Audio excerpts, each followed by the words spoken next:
Hello, everyone, and welcome to this live talk on how to be a successful illustrator. There'll be a presentation by Martin, Louise, Shazleen, Tom, and Lou. During the presentation, please feel free to ask any questions via the Q&A button at the bottom of your screen. And at the end of the presentation, I will ask these questions to our wonderful panelists.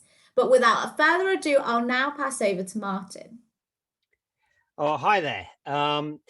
Okay, my name's Martin Ursel, and I'm Joint Programme Leader for the BA Illustration at Middlesex. And this afternoon, we're going to tell you a little bit about the course, and we're going to show you some projects that we've worked on.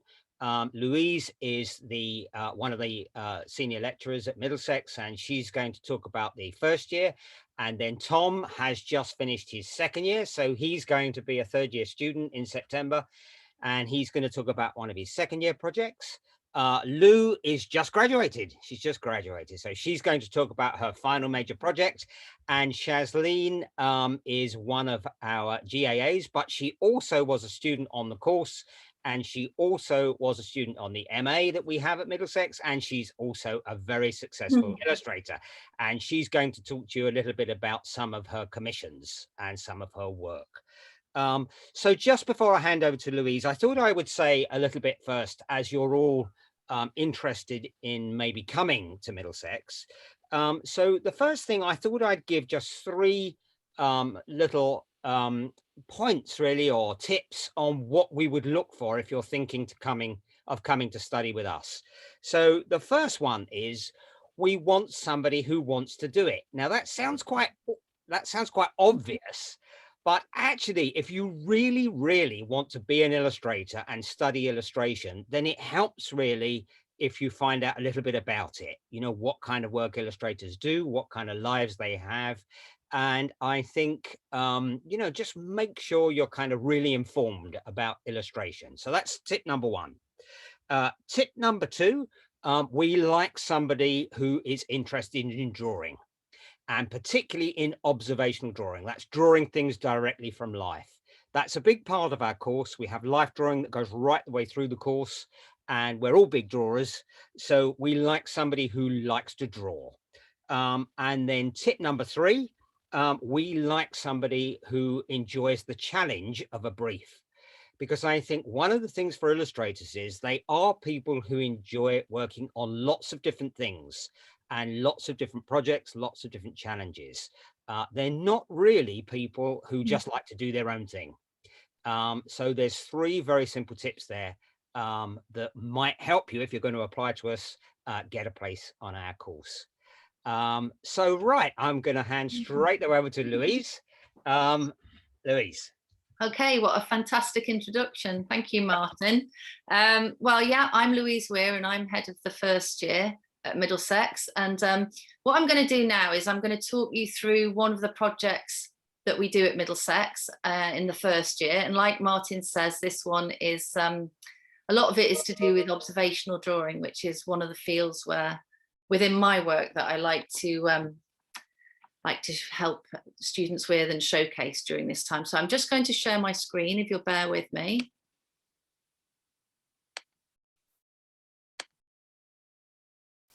And then I've got to start the show because, there we go, play from current slide. So I hope you can all see that well, and that you can all hear me well as well. I'm just going to queue up my mobile phone because it's got some notes on it. Just a minute, sorry about that, it's timed out. Okay, so here we go. Right, that is the first one. Okay, so my name's Louise Weir. Like I said, I'm head of the first year, and usually I'll be speaking to you in the main building, in the studio, in the Grove building, which is a fabulous studio, which if you've not been there or seen it, then you should definitely come and have a look. And today I'm going to talk to you about this first year project, Forest, Folklore and Fairy Tale. Okay, so I'll go on to the next slide, hopefully. Oh, is it going to go? There we go. Technical problems. Okay, so this is a 4-week project where students are asked to produce a final outcome that is 3D or animation in response to a text centered around the forest. During this project, students explore a variety of different processes and visit Epping Forest on a drawing field trip and exhibit their work for 2 months at the View Gallery, which is the Epping Forest Visitor Centre. The majority of slides that I will show you today will be work that the first years have produced for this project. And this was produced by Ronaldo, who's just left in the 3rd year. And I think the really interesting thing about this project is because the outcome has to be 3D or animation, a lot of the students haven't explored those outcomes before.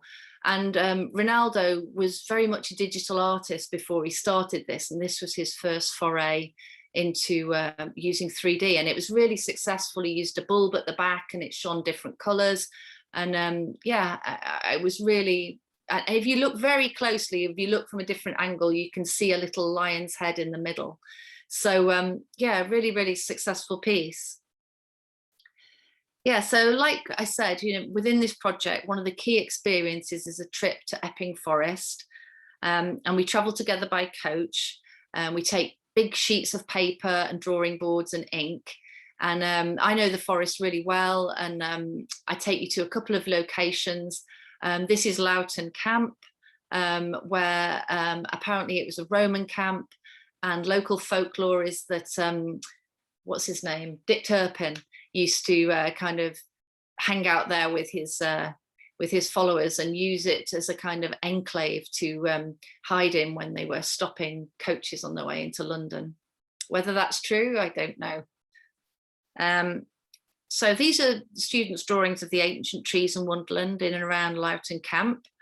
Yeah, so as you can see, students are experimenting with a rich variety of media, brush pens, ink, different colours. I think even one person at the top there is using a little bit of mud.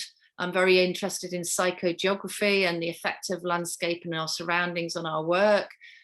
So, that's something that I push and encourage people to explore. So this is the View Gallery at Epping Forest. So I was having an exhibition called 100 Days of Forest, where I was exhibiting my work. And I thought it would be really nice to invite the students to share in this, because I was running the project at the same time, and it worked really well, kind of having these really loose, abstract kind of observations at the back next to some of my kind of framed up and more formalized pieces. This is the View Gallery presentation case, and here there's a few sketchbooks and also the 3-dimensional work. So yeah, during this project, we discuss and investigate a wide range of contemporary and historical writers, makers, artists, and illustrators that can inform and possibly direct your choice of interpretations and aesthetic. This unit also stresses the importance of storytelling and its influence and close relationship with the making of the visual. So this will include analysis of a narrative and examining how it can be exploited to its full potential in a visual way. So this example is a theatre production of Howl's Forest Castle at the Southwark Playhouse. So I thought this was really exciting because it's almost like a paper cut, or some sort of kind of pop-up on a very large scale, and the performance went on in front of this. So I thought that was a really exciting example. Earlier in the year, on a drawing field trip, we visit Pollock's Toy Museum in central London, which has a wealth of resources for students who want to develop their work in a 3D format. It has paper theatres, shadow boxes, puppets and games. And this work is by Clive Hicks Jenkins, who I'm a big fan of. And this was his paper theatre for Hansel and Gretel. So, of course, all the staff at Middlesex are practicing artists and illustrators, and I feed back much of my own experience and knowledge that I've gained from my own practice into the design and delivery of projects in Middlesex. I've been a practicing illustrator for many years now, and I'm also a very keen sketchbooker. Quite often I'll be drawing people in Zoom meetings and share them with other people at the end, which is not supposed to happen, but we all have our little secrets. And yeah, so much of my work is observational drawing and reportage at its core. And this is something that's a key part of the illustration course at Middlesex. So you all come from different places. Some of you might come from schools, colleges, foundation courses. Some of you might have taken a few gaps, a gap year, or, you know, be returning to illustration or art after a long break. So in the first year, I encourage all students to extend their visual vocabulary by exploring a wide range of processes and media and approaches. So this kind of gets us all onto the same footing, because I know that some students might join the course and they might feel a little bit scared because they've not been on a foundation course, or maybe they've not done certain work on their foundation course. Maybe they've not done life drawing, but we'll introduce you to all those skills and processes in the first year. So it is kind of almost like a mini foundation taster alongside university briefs during that first term. And so we'll introduce you to drawing on location, the 3D area, the ceramics area, the photography area. So you can make use of all the fabulous facilities available. And it really is an amazing space that you get to use at Middlesex. You'll be introduced to the print studio, and students are also supported and encouraged to explore their work through print in the print studio and at home as well. I think this student produced this at home. Also, drawing together and sharing how we respond to our surroundings is a very important part of learning at Middlesex. I really enjoy seeing the variety of outcomes, approaches and techniques that students make, especially when they're using similar materials and resources. So we can go to the same place with the same stick of charcoal or the same pot of ink, and everyone will respond to that differently. And I think that's what's really inspiring and surprising for me as a tutor, and also for the students. During this trip, many students use natural materials they found on site, such as sticks and feathers, using them as tools, and experiment with how they can push materials such as ink, wax relief, and even used earth and leaves in their pictures. You know, it's great going somewhere like the forest. You can see things from different perspectives. You've got the opportunity to draw from up high on branches and down low in hollows. You've got energetic marks responding to the landscape. And beforehand, I talk to students and encourage them to prepare for the trip and bring a variety of media and immerse themselves in the experience of drawing in the landscape. And here we see Rowie just before I think she's just finished one of these drawings that I'm going to show you next. Here's her drawing. So she put down wax relief, which means that the ink can't stick to the paper. And this is kind of almost like predictive drawing. It's quite fun. You can't see what you've put down on the page. And then as you put the ink down, it kind of reveals the surprise, which is really a nice way of working. So, you know, drawing doesn't have to be a solitary kind of pursuit. It can be social as well. And it's good to have some company. So we talked about the final outcomes. I've talked you through, you know, the drawing, the trip, the exhibition, but ultimately the project does have final outcomes. And this is by Yuling. And all the students choose a text from the brief to respond to. And she chose Jonathan Strange and Mr. Norrell by Susanna Clarke. Reading is something that we really promote and encourage on the course, because as illustrators, that's what we're going to have to do when we leave. We're going to have to look at texts and understand them. So a lot of the briefs, we use books, and in editorial, we use kind of newspaper and magazine briefs. And it's all about kind of analysing and disseminating the text, and then working out how you'll respond to that. This is Asia Jo Bradford, who's just finished the current third year, and she produced these 3D pieces. This was a short animation by Emma Raven that I'll show you in a minute, that responded to the Green Man. This is a piece by Tom Atkins in response to The Divine Comedy by Dante. And from our recent first years, this is Martina, who is a current first year, did this all at home. It was stop frame animation. She did the lighting, she did the production, she did the editing. It was really amazing. So yeah, well done, Martina. Here's a few pieces of my observational drawing. And that's it for the PowerPoint. So I will just finish that, and I will stop the share and then share some of these animations with you. So if you just bear with me for a minute, and then I will share screen again. And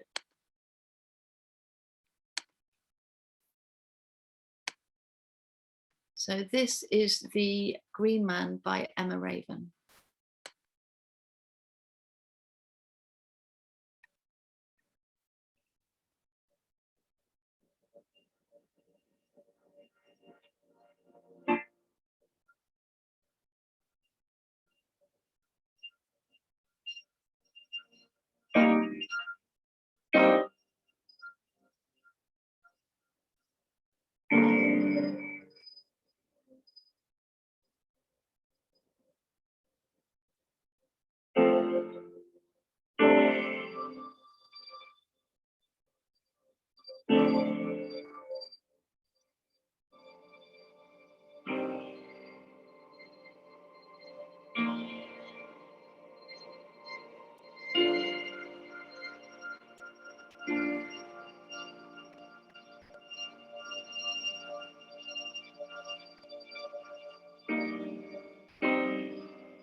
Okay, quite a moving piece, I think you'll agree.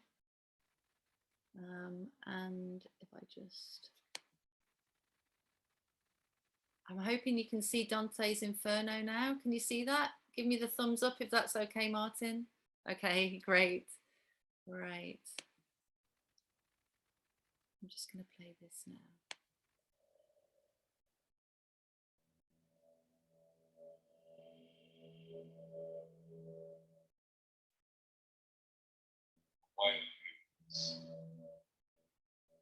In the middle of the journey of our life, I caked myself in a dark wood, where the direct way was lost. It is a hard thing to speak, how wild, harsh, and impenetrable that wood was, so that thinking of it recreates the fear. It is scarcely less bitter than death, but in order to tell the good that I found there, I must tell the other things I saw. I cannot rightly say how I entered. I was so full of sleep at that point where I abandoned the true way. But when I reached the foot of a hill where the veil that had pierced my heart with fear came to an end, I looked up, saw its shoulders brighten with the rays of that sun that leads men rightly on every road. Then the fear that had settled in the lake of my heart, through the night that I had spent so miserably, became a little calm. And as a man, with panting breath, had escaped from the deep sea to the shore, turned back towards the perilous waters instead, so my mind, still fugitive, turned back to see that past again that no living person ever lived. After I'd rested my tired body a while, I made my way again over empty ground, always bearing upwards to the right, and behold, almost at the start of the slope, a light, swift level spot came. Would not turn from before my face, so obstructed my path that I often turned in order to return. The time was at the beginning of the morning, and the sun was mounting up with all those stars that were with him when divine love first moved all delightful things, so that the hour of day and the sweet season gave me fair hopes of that creature with the right bent, but not so fair that I could avoid fear at the sight of a lion that appeared and seemed to come with raised head and rabbit hunting, that it seems the air itself was afraid, and a sheep that looked full of craving in its limbs, and before now has made many men live in sadness. She brought me such heaviness and fear from the aspect of her face that I lost all hope of assent, and as one who is eager for gain weeps, is afflicted in his thoughts, if the moment arrives when he loses, so that creature without rest made me like him, and in coming at me little by little, drove me back to where the sun is silent.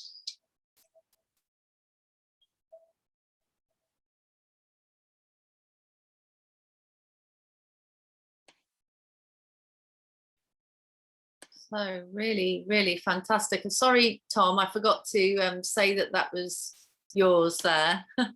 But I'm just going to stop that share. And yeah, well, that's my presentation. So I'm handing over to Tom now. Is that right? Thank you, Louise. Yeah, come on, Tom. That was wonderful. Thank you.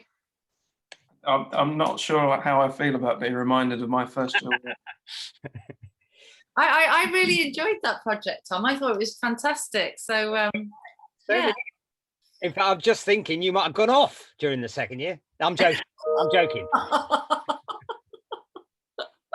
That's your preview into the kind of enjoyable banter Martin gives you in second year.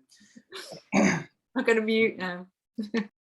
So I'm going to talk about the second year FMP, which is, well, it's the final major project, which, as the name suggests, is our last project we do in the year. Yeah. So we govern the theme. So we sort of go with Martin and we say, here's our three kind of ideas, and then he'll help us decide which one's best for us to do. And it's usually on the basis of what went well or what we want to improve or the kind of way we want to go in the future with whatever career we want to get out of illustration. So my project ended up being to illustrate a litany of different book title pages. So if I find one that is unillustrated. So these pages you get with the nice big blank space here ready to be drawn in. So we originally it was planned to be about 30 of them, but then only ended up being 24, but I think I'll let that one slide, that's fine. Yeah, so it was going through, and I'll share the screen in a minute, but I'll just show you what they look like in the physical sense. So it ended up looking like this. Apologize for the definition, that kind of thing. So if I share the screen, right. So another thing that we do when it comes to marking is you kind of get an, I don't know if it's official, but you have the opportunity to kind of decorate how you submit things. So you can have title pages, but they don't say you have to put it on a blank sheet of paper or anything.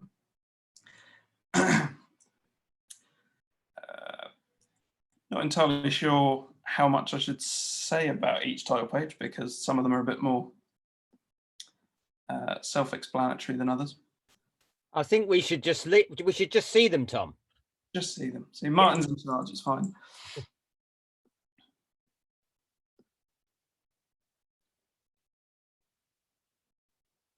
That was one of my favorites, Tom, that one.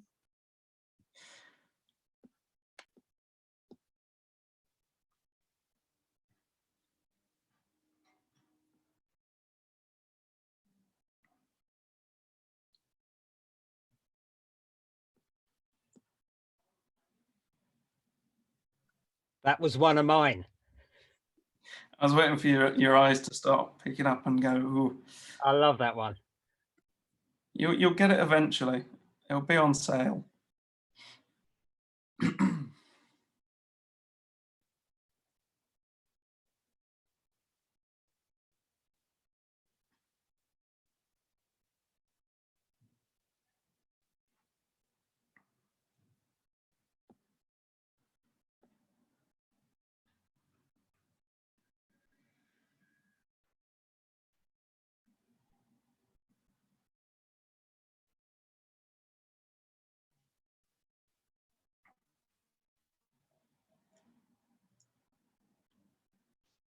So yeah, as I'm a certain way down, I can start speaking again. So the lot of the books, so all 24 of them, were picked up in sort of charity shops and antique centres, that kind of thing, for sort of like 50p each, because there aren't too many like first edition highbrow sellers on the list.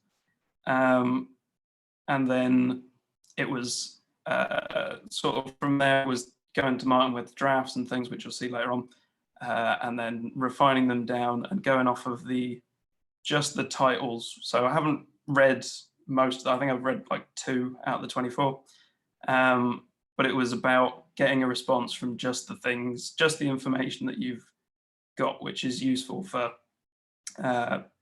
obviously briefs and things, because they expect sort of roughs and things from your impressions, and it's good to sort of exercise that.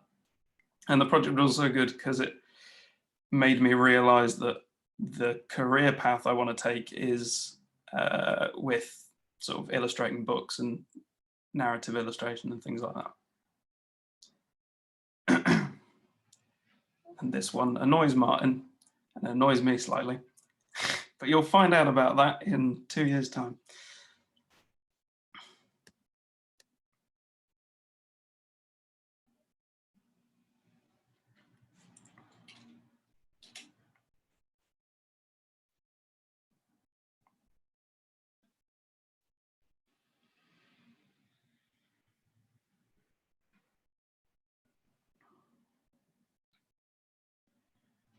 Oh, I forgot that one was at the end.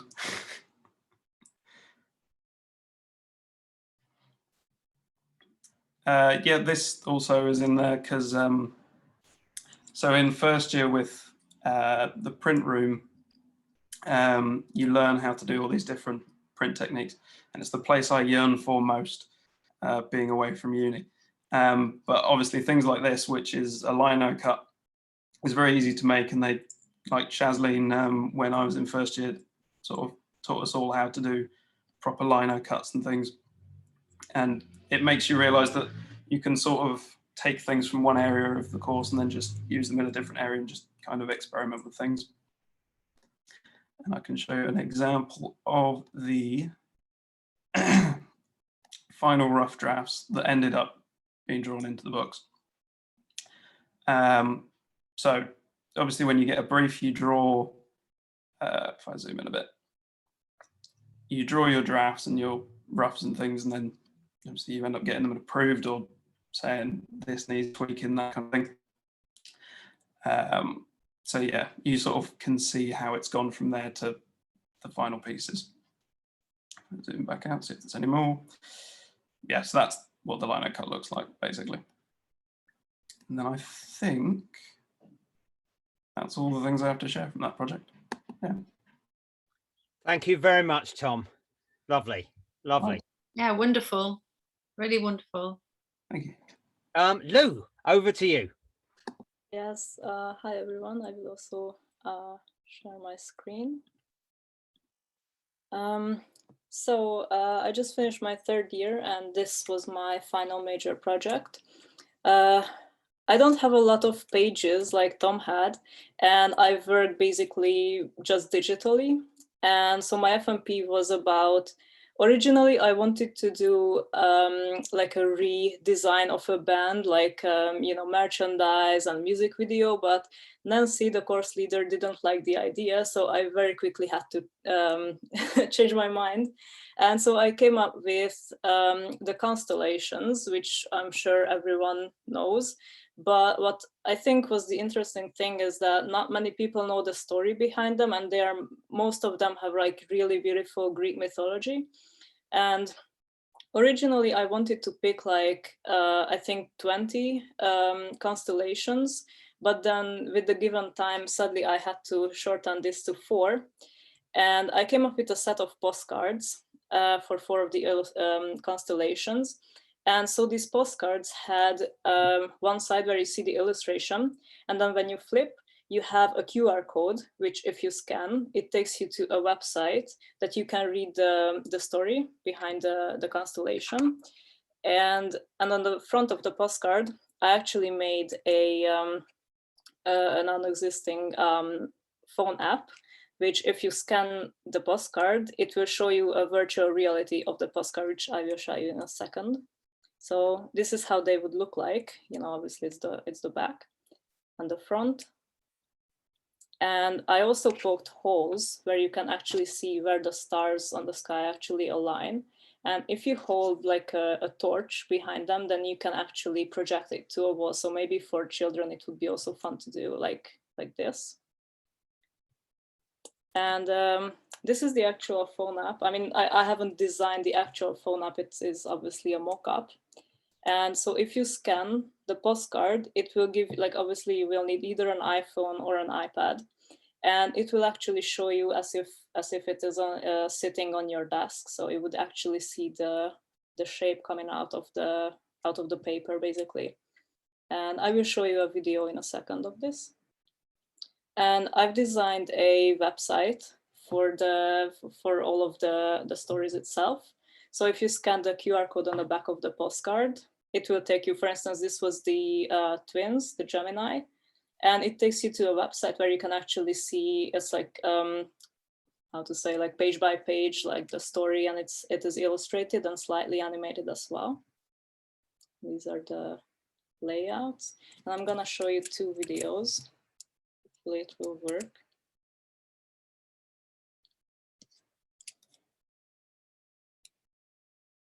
So this was the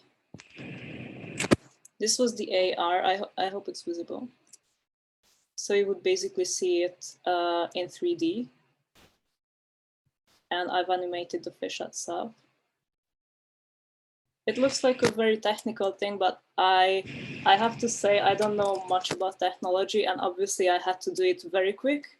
I also have to be honest that we had 13 weeks for this project, and I used, I think, 2.5. So I had to do something very, very quick. And it's something that I don't advise anyone to do. I mean, you guys should keep the time frames that you get from your tutors. And this is the website. I hope it's visible. So this is basically just the text, and it is slightly animated. I mean, the illustrations are animated, and also if you click towards them or forwards, then also the text slightly animates itself. So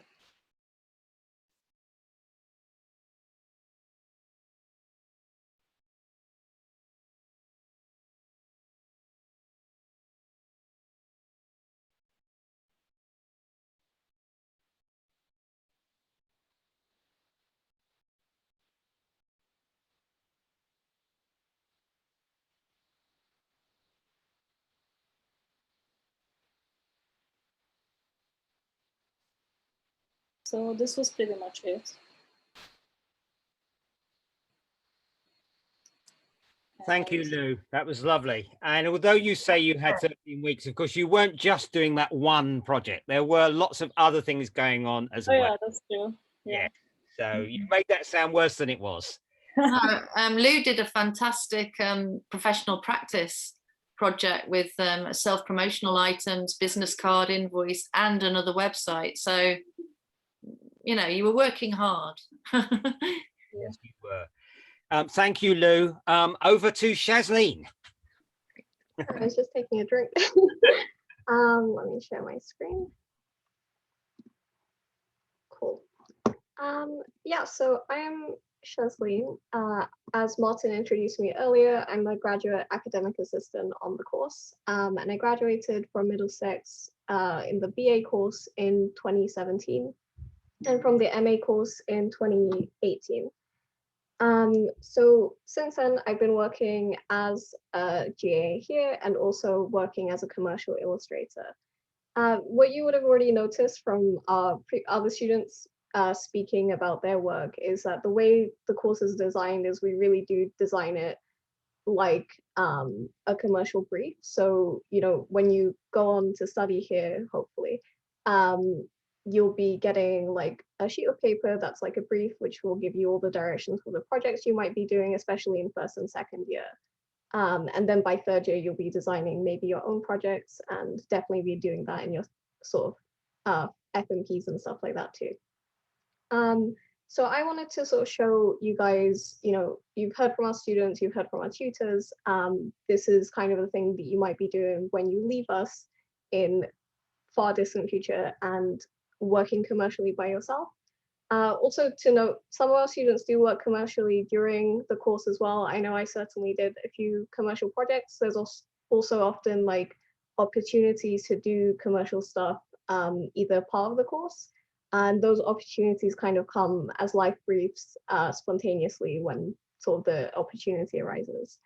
But I'm gonna go through one of the commercial briefs I did a couple of years ago now.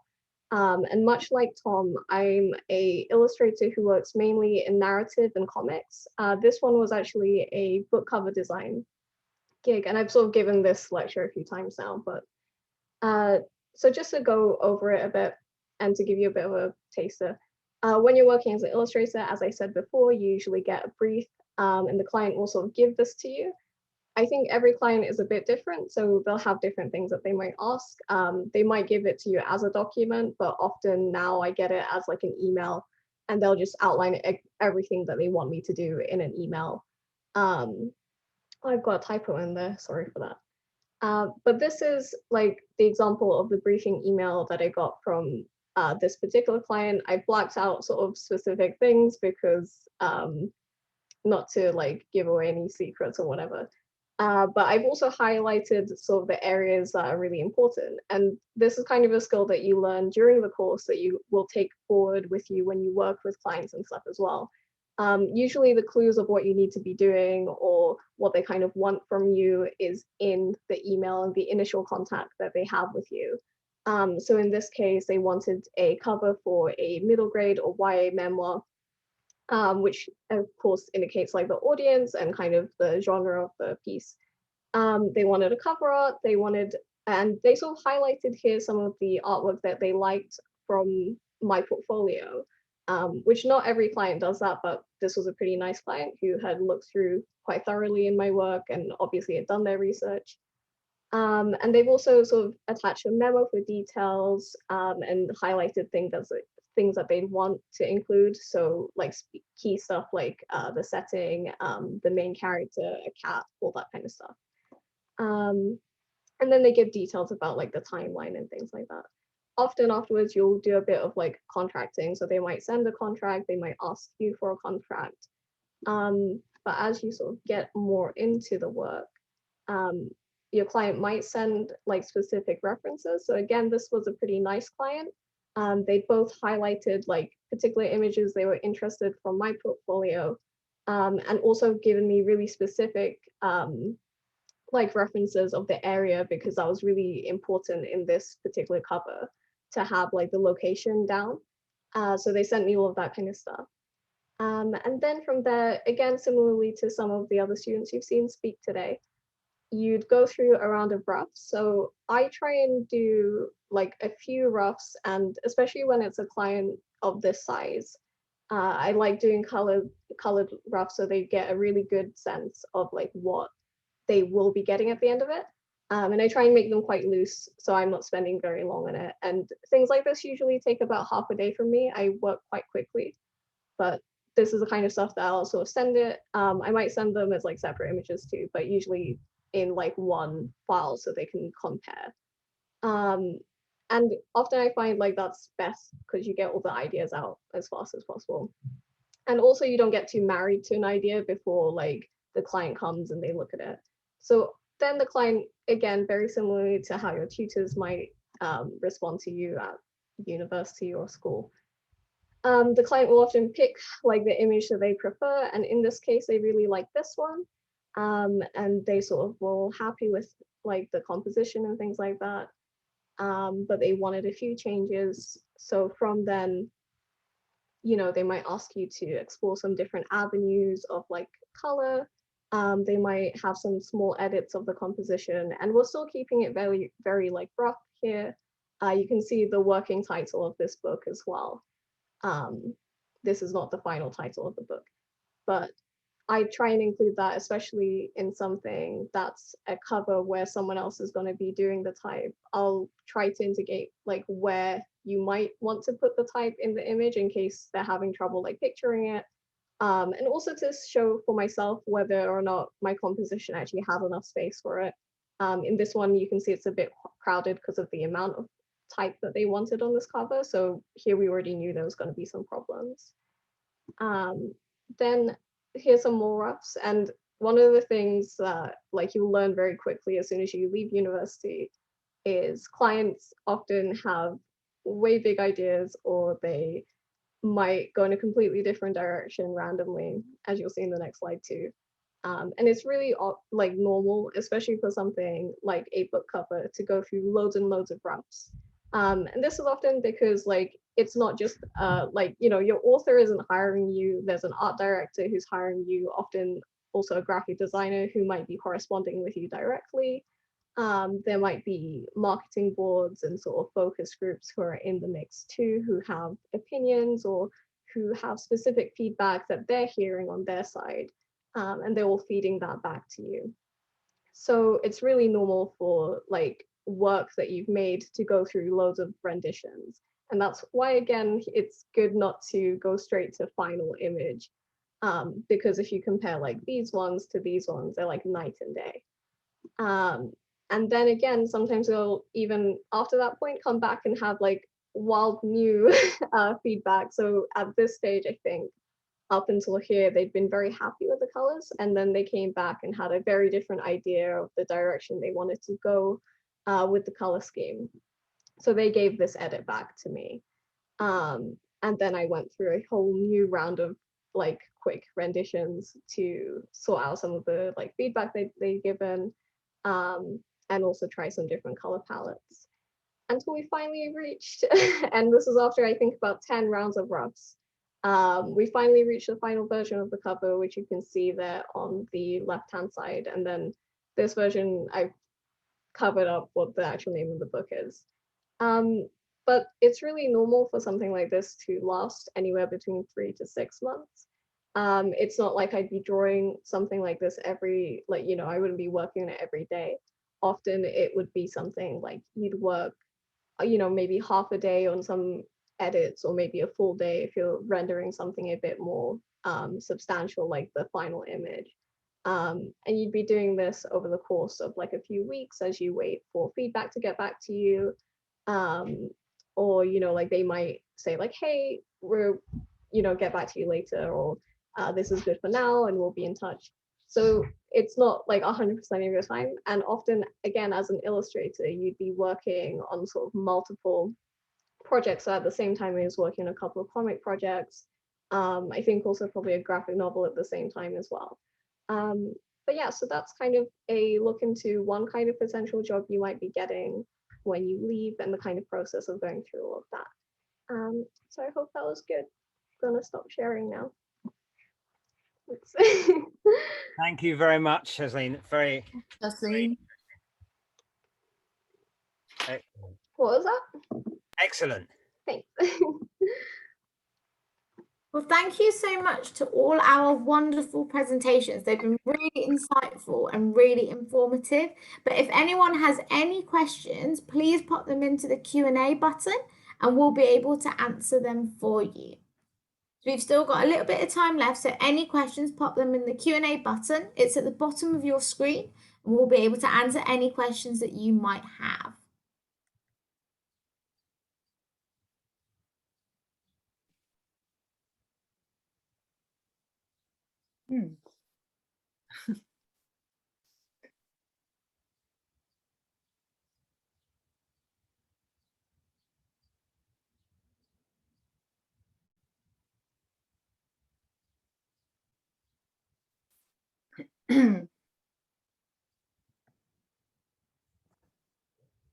We'll maybe give it another 30 seconds, and if we don't have any questions, we'll be able to finish the session a little bit early. Maybe, Anjali, you know what it's like when people ask if you've got any questions. It's, you know, you can't always think of one, but then you think of one after. So maybe, you know, the students could be, you know, feel free to email us after. They can certainly email me afterwards if they have any questions they want to ask about applying to our course or anything like that. Maybe we could ask Lou, Shazleen and Tom if they've got a piece of advice or a suggestion or something like that for applying, do you think? Maybe, or... Yeah, definitely. If you guys want to talk about your route into the course and why you chose illustration in the first place. We actually got a question as you guys were speaking. 2 questions flooded in. Yeah, we've got a couple of questions now. Okay, we'll start off with the first question. So I've only recently decided to take an illustration route, so I don't have much prior drawing experience. Although I am practicing, so I was wondering what is expected from a portfolio at the interview. Shall I answer that one? Well, the thing with that is, if you were thinking, I'm assuming that you're probably thinking of applying maybe next year for the, you know, for the 22 intake rather than this year. And if that's the case, then you've got plenty of time to build up a portfolio, because certainly with Tom and Lou, as you already heard, Lou did all of that in 2 weeks and Tom did all of that in 4 weeks. So there's plenty of time to do a lot of work. In a portfolio, really, we're looking for some evidence of observational drawing, because that's a good way that we can see, you know, how well you draw. Not every illustrator draws, and you don't have to be a marvelous drawer to come onto the course. Also, the other thing with that is we don't expect you to be able to do everything already, otherwise you wouldn't need us.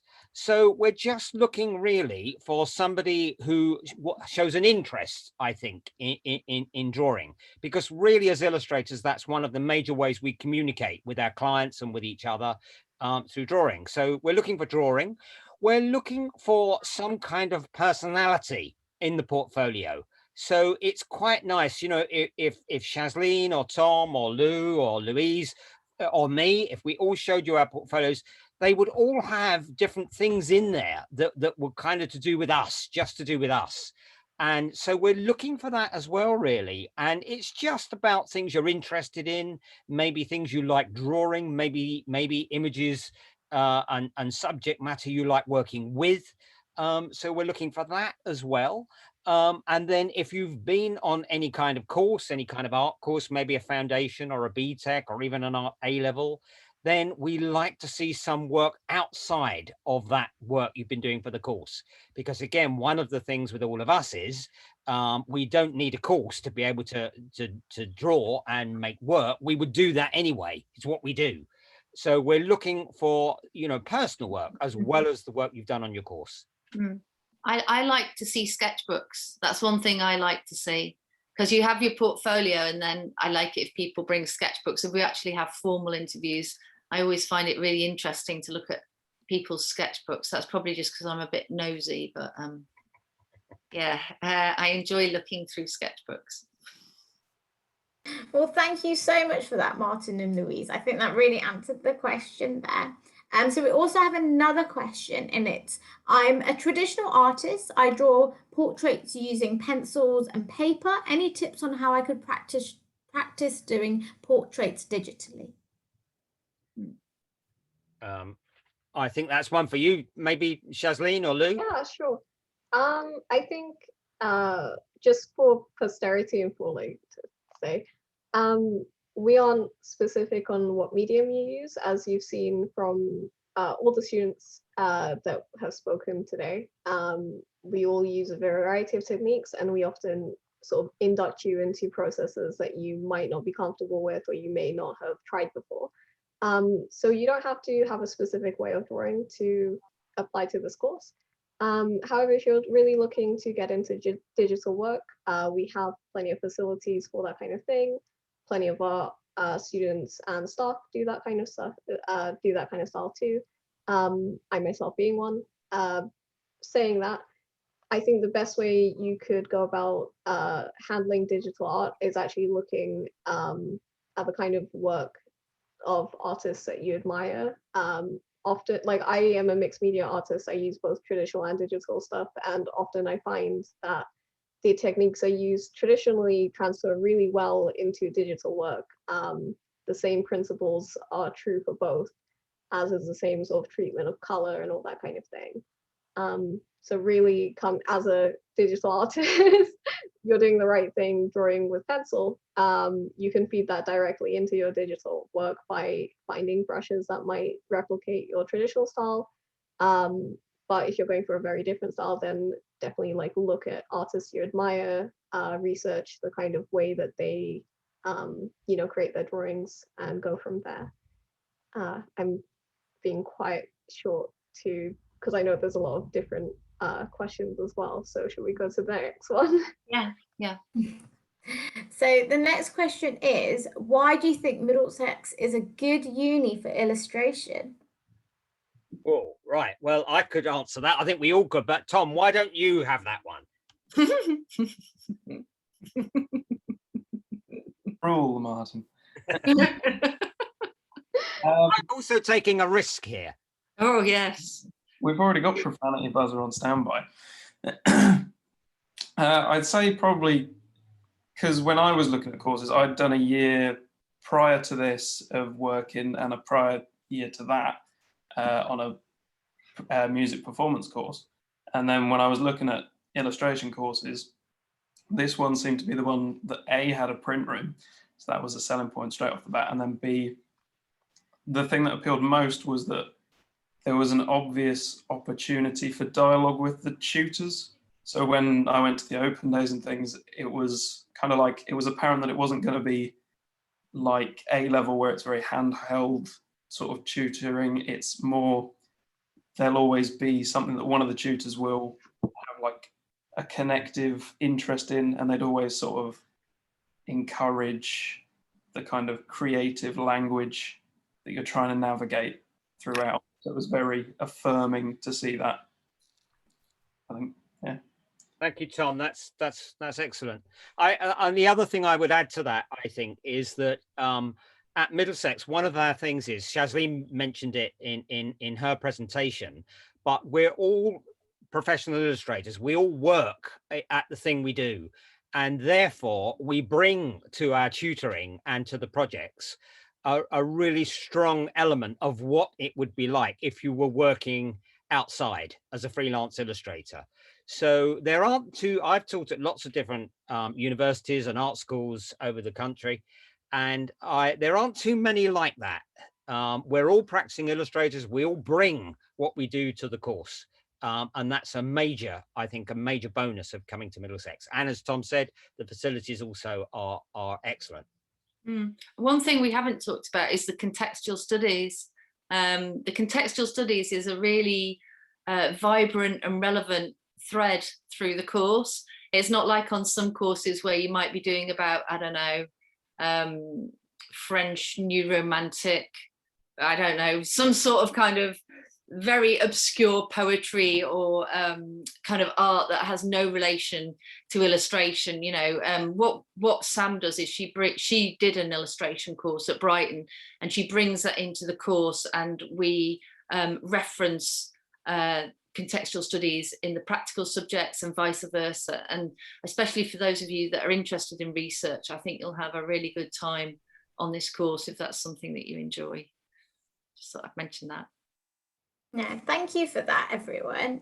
So we have another question, which is, do you need to do art as an IB course as part of the IB diploma, or can you just submit a portfolio? You can just submit a portfolio. We don't really have any, any really preconceived ideas of what you have to have. I mean, clearly, there's a benefit in having been on a foundation. Because it gives you such a good grounding, so that when you come onto our course, which is only 3 years, you can hit the ground running. and maybe are, get more use out of what's in the first year and second year, third year, if you already have some grounding in other art forms. But we don't insist on that. If we think you're going to struggle with the course without it, then we would recommend our own foundation for you. So you could take the foundation course at Middlesex as a first year, and then that would effectively turn the course into 3 years. But no, we'll look at any portfolio. You never know where people come from. Sometimes students come to us from another degree. They've done a degree in psychology, or they've done a degree in English literature, and then they come on and do a degree with us. So obviously, if you were a student like that, we wouldn't insist you had anything prior, because obviously your desire and enthusiasm for doing the course would be very big indeed, and that's really our main thing. That's what we require. That's really why at the beginning I said, we want somebody who wants to do it. That's that, isn't it? If you have a huge enthusiasm for wanting to come and study illustration with us, that's a big thing. Thank you for that, Martin. So we've got another question, which is, my personal work and my A-level work were very different. Am I expected to work on merging the two to make one distinct style? No. So Shazleen, do you want to answer that? Oh, I was just going to say, I think we've answered also the last two questions as well, in saying that you don't need an A-level in art. We just go by portfolio, and you we would recommend a foundation course to you if you came to us and we thought you needed one, because we already have a foundation here. As Martin said just previously, a foundation is favorable, but it's not a requirement. And if we think you need one, we'll put you on the foundation we have in this university, just to say. But yeah, to also Martin, why don't you answer that question about? Well, I can see what's behind that question. And sometimes, before you come to art school, you do have things that you're particularly interested in, and it might be drawing superheroes, or it might be drawing, Batman, or favorite characters, Disney characters or something. Could be anything. And often students do that. And then when they're and there's nothing wrong with that either. That is how most of us start. So, often when students are putting a portfolio together, if you're at school particularly, often the advice from your tutors, and same if you're already on a foundation, your advice from tutors can be, don't put that in. Don't put that in. They won't like it.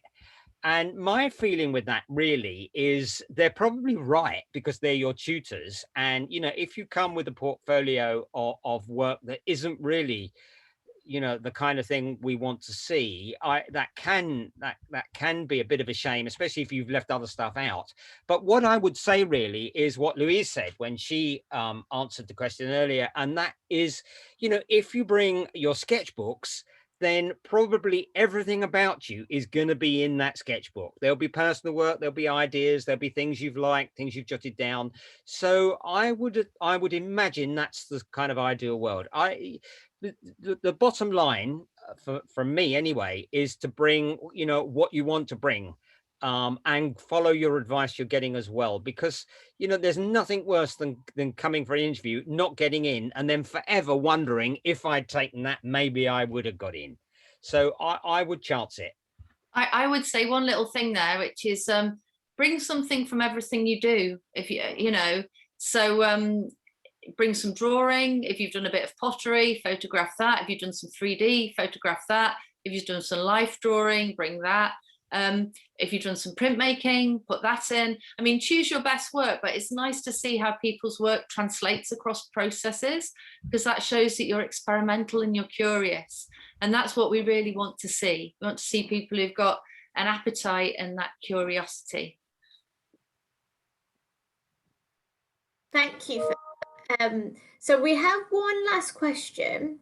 I think we may have answered it already, but I will read it out nevertheless. So I will be applying straight from high school from Sweden. Actually, I have not taken any courses. Will this impact my chances of getting in, or can everything be my personal work?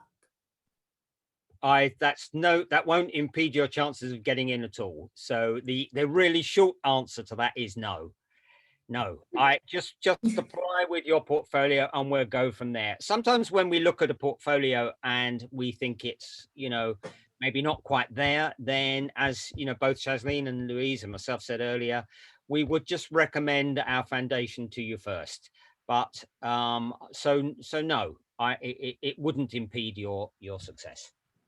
I could add to that again, sorry, which is you know, if you're not on an art course and you want to kind of show us what you can do, maybe do a little bit of observational drawing, maybe try and do a Zoom life drawing class, you know, a few things that can show us what you're capable of, you know. We realize that, you know, people come from different places. So yeah, there's a few ways. I mean, if you want to email us, have a dialogue before you have your interview, that's all okay, and we can maybe give you a few suggestions of things to do before the interview. Okay, thank you so much for that, Martin and Louise, and thank you for all of you for joining us. That's all we have time for today. So thank you to Martin, Louise, Shazleen, Lou and Tom for such an informative and insightful presentation. If you do have any more questions, please feel free to email us. But thank you to all of you for taking your time out today to deliver such amazing presentations, and I hope everyone has a lovely evening. Thank you all. Thank you. Bye. Thank you. Bye-bye. Bye.